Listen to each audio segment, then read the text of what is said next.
banks, credit B being the leader, one of the leaders.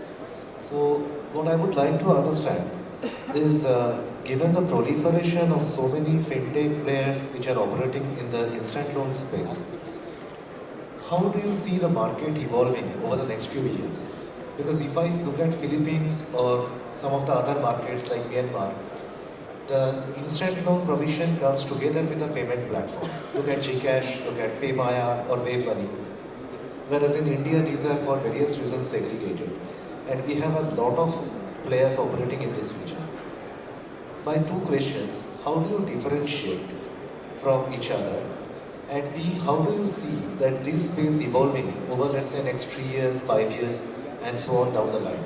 As of now, I do not see any players listed in the market also. So would like to know some of your thoughts on this. Sure. I think that's a pretty interesting question here, and it's also a lot of questions in that one question.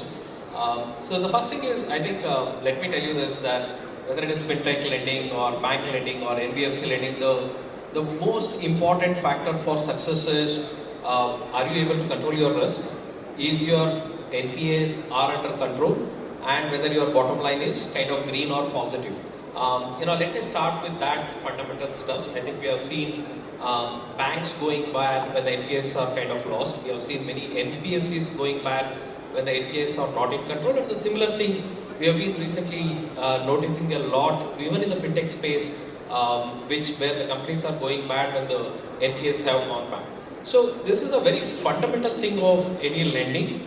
I think lending is not a very innovative business. It has been happening for like thousands of years, and the only guys who have kind of established themselves and grown are the ones who are able to control the risk or the risk management. Now let me leave that one bigger thought. It's no different for fintechs. Even whether a payment company does lending or whether any BNPL guys does it or whatsoever it is, I think risk management is the key factor.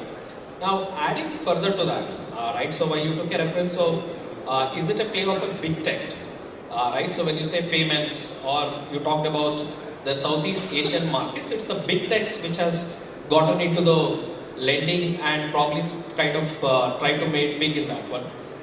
But in India, I think the market itself is so large, and we talked about this underserved market so much. Even today, the bureau penetration with a coverage is roughly about 40% of the Indians. There's still 60% of the Indians who are not being covered even by the formal banking or the bureau sectors. That means the opportunity is so large that there are hundreds of banks, there are thousands of NBFCs, and there are hundreds of fintechs which could very easily coexist. At this stage, I don't think it's an issue of the TAM, what we call it. So coexistence is very much of possibility, and I don't think it is limited to any specific sector. Yeah. Thanks, Madhu. So with that, keeping time, we will conclude the session. If there are any questions that you have for the panelists, they're available offline for some time. You guys can reach them. Thank you again. Thanks. Thank you so much, Mr. Ashish, for beautifully